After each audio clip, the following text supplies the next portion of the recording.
Consider for a moment the solitary oak tree, its substantial trunk and branches and massive canopy.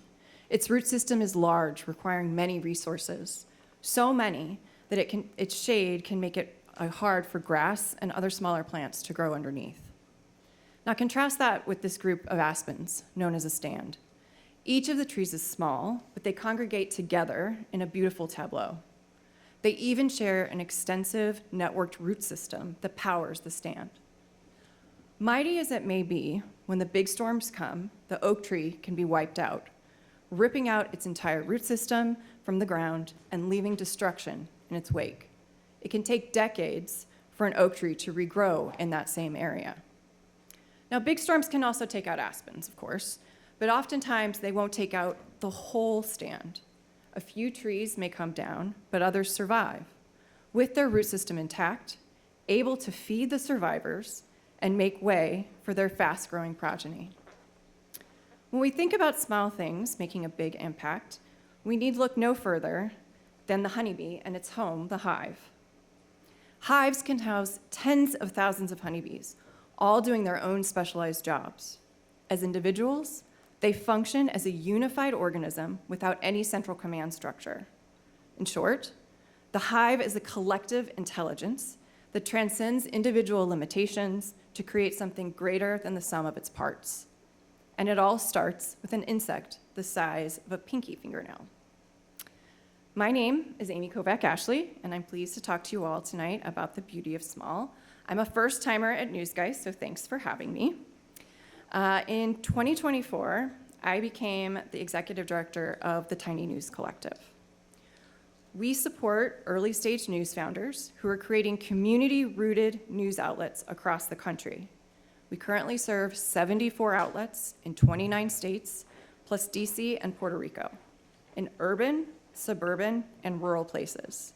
These outlets start out tiny and then grow to meet the needs of their communities.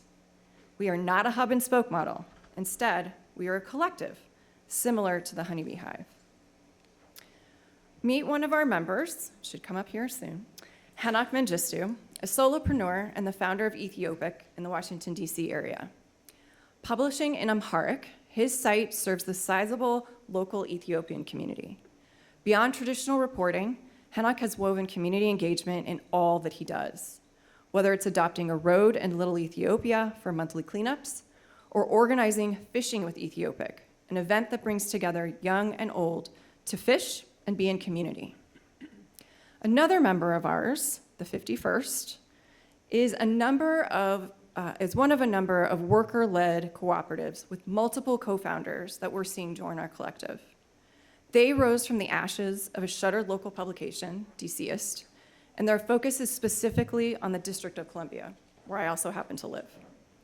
Before launching last fall, they put on multiple community engagement events and a successful fundraising campaign. Those efforts continue and have grown to include employing community connectors who report on specific undercovered areas of the city. So in the DC area, as you may know, we've been experiencing a lot of our own storms in the last year.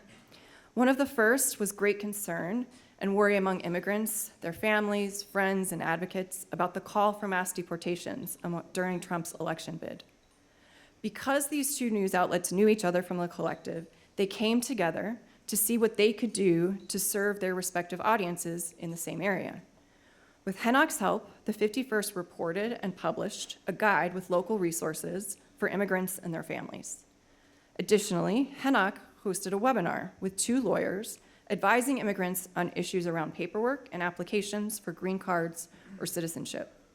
This combined work won them a local Dateline Award from the DC SPJ. That initial storm has become a series of storms that have been unleashed across our city.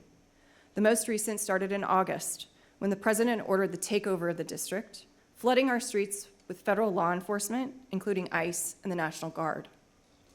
Rolling checkpoints were seen all over the city, with people arrested for even small infractions and immigrants being whisked away in unmarked cars. People who could stay home did. The fear was palpable. All of this, of course, made Ethiopic's work so much harder. Their freelancers shied away from assignments. Neighbors were hesitant to share their stories. They even had to cancel September's fishing event. Since then, the 51st and Hennock have been strategizing about how they can respond collectively, all without putting immigrants, including Hennock, at risk. It is that kind of sharing of resources, of creating a new root system among small outlets that gives me hope and is the reason that I believe in the power and beauty of small. Thank you.